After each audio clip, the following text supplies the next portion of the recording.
So what are we talking about today in this video? Man, we've talked about Bend, and we've talked about Prineville, and Lapine, and all the places. Man, we've shown you videos about new houses and construction. We've shown you expensive houses. We've shown you cheap houses. You know what we're gonna get after today? The 5 types of houses that you should avoid if you're looking to purchase in Bend, Oregon. And we're gonna get after that video right now.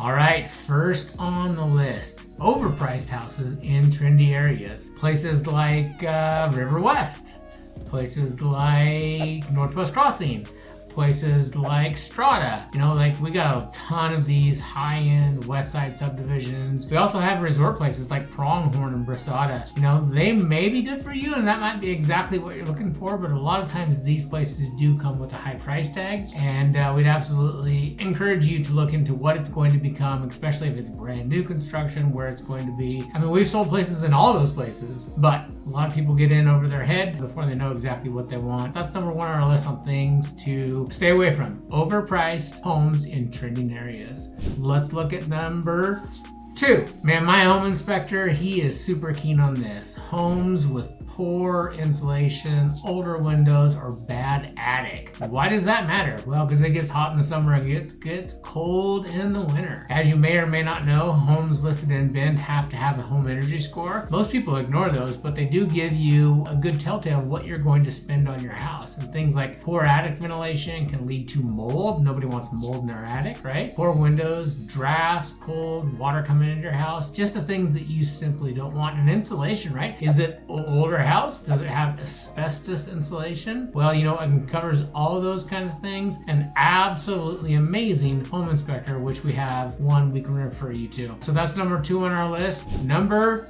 3, homes prone to wildfires. That's an interesting topic. Like right in the heart of Bend, that's not too big of a deal. But as you get on the outskirts, there are some places that are more prone to wildfires than others. So while we have a tremendous location, unfortunately, we're kind of drought stricken at sometimes, and the water isn't always plentiful. And places like parts of Lapine, Oregon Water Wonderland, 3 Rivers South, these places that are on the edge of a Bend, those can be places that you should maybe look into. Like, what's the history? We will absolutely tell you about what the history and what we've known, because we've been here for 23 years. We've seen a lot of stuff happen, and no bones about it. We definitely get some smoke in the summertime, and sometimes it's not super fun. So definitely don't want to make your hugest investment of your life, buy it and have it be in a wildfire area. That's definitely something we think you should avoid, and we are more than willing to help guide you so you don't end up in one of those properties. Number 4, HOA fees. What's a HOA?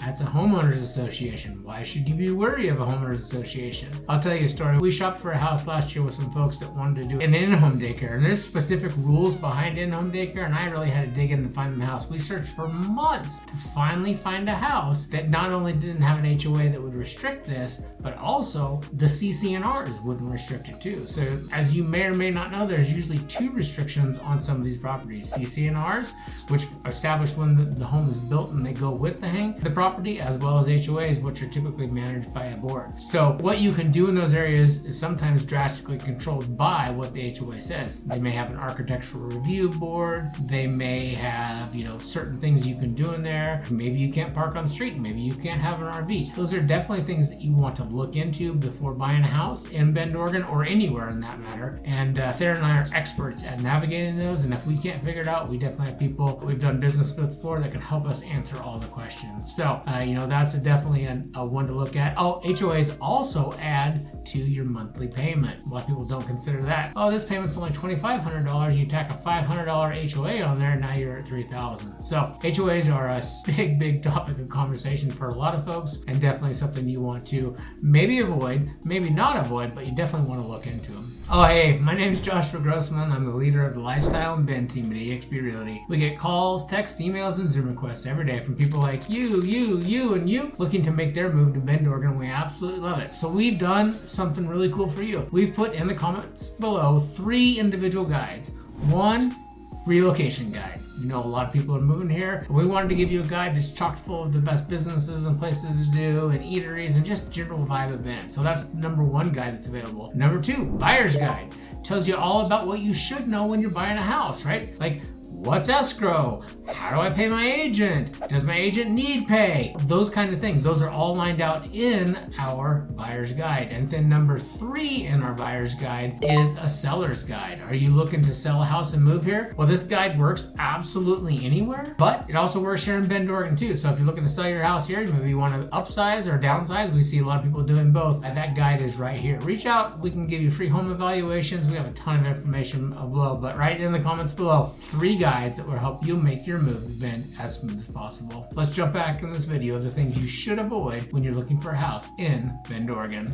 All right, this topic comes up a lot. Number 5, homes with a small backyard. Well, unfortunately, that's a lot of what Bend has to offer. You know, a quarter acre lot or even larger are getting harder and harder to find and getting more and more expensive. So, you know, if you need a place for the pups to roam, you need a place for the kids to play, then, you know, definitely should probably check out the size of the yard. The good thing about Bend is we do have a ton of parks in and around the area. You know, there's Alpengo Park and Pine Nursery and just, man, there's so many parks around here. So a lot of times a small yard will work, but you definitely want to know what you get into. So, you know, make sure that yard works for you. Number 6 on my list, and I know I said 5, but I'm going to throw in one bonus one. Fixer-uppers. Well, what's a fixer-upper? Man, I have a personal experience about my own house that I bought as a fixer-upper. We wanted to live in Midtown really bad. We wanted a single level and we wanted a larger lot. We found all those things and we found it in a primo location. You know, I went in, I had a home inspection, we looked at everything, and, you know, I had a pretty good idea of what I thought it would cost to fix things. But as we got deeper and deeper into things, we found out it needed a roof. We found out the chimneys were bad. We found out it had galvanized, gross, disgusting piping. We found out that the hot water heater was bad. We found out so many things about this house, and long story short, even though I do this a lot and I looked into those things, I did not nearly think about the possibilities of what we were going to spend on making this house. So a year later, about $200,000 into it, our house is now absolutely amazing and we love it, but we were not budgeting $200,000 for it, and a lot of people don't even really think about that, right? Oh, I'll just fix it along the way. Fixing things along the way is really, really complicated and very, very hard, and if you are not super good at doing all those handyman type stuff, you know, the contractor stuff, then you're probably gonna have to hire people like I did. I'm a real estate agent, I know a lot about it, but I am not very good with a hammer. My brother, my father are both good with that kind of stuff. I did not get that ability. So I did a bunch myself. We had to hire something out, and long story short, we paid about double what we thought we were going to pay when we moved this house. Now, I would still do it again because we absolutely love this house, but you know, I heard a lot of people say, I'm gonna knock that wall down, I want a new window, I want this, I want this. All that stuff is way more expensive than you think it is, and so if that is the type of house you're looking for, let's get some good contractors and some good people to give you eyes on it, to give you the realistic cost of what it's gonna cost. So, you know, we absolutely love making these videos for you, but what we love doing more than making these videos is helping you and your family move to Bend, Oregon. So if you haven't done it already, tap that subscribe button, hit the like, and the bell for notifications, and we're gonna keep you up to date on all the current happenings in and around Bend, Oregon. My partner, Theron, Joshua Grossman, we are standing by to make your move to Bend as smooth as possible, or anywhere in Central Oregon for that fact. We don't just service Bend, we service the entire area. And right now I think we have 65-star reviews. They all say the same thing. Josh and Theron are amazing to work with, and we would love that opportunity to prove to you why we should be your go-to realtor in and around Central Oregon. So, signing off from now, hope to see you around town, and if we don't, keep watching those videos, give us a call, let's chat. Talk to you soon.